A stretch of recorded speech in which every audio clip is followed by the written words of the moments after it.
মই ৰাজ্যত মাজত হাত জোৰ কৰিছো। মোৰ ল'ৰাই এটা, মোৰ আগত দেখাও সন্তান নাই, পাছত দেখাও সন্তান নাই।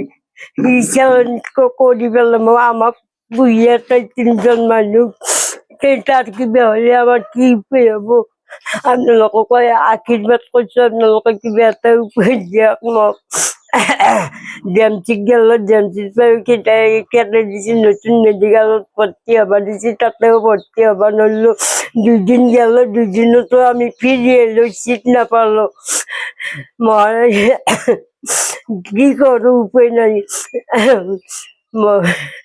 ক'ত চিকিৎসাধীন হৈ আছে এতিয়া? ডেমচিত চিকিৎসা কৰি আছো। ডাক্তৰে কি কৈছে? ডাক্তাৰে কৈছে তাতে নাই বুলি কৈছে। হেৰি নতুন হস্পিটেলখনক আহিব দিছে, তাকে আহিলো, তাতেও চিট নাপালো। এতিয়া মোৰ উপায় নোহোৱা হৈছে, মই কথা ক'ব নোৱাৰা হৈছো, মই ভাঙি পৰি গৈছো। আপোনালোকে কি কৰো, মই উপায় নোহোৱা হৈছে। ৰাইজ তথা চৰকাৰক কি ক'ব?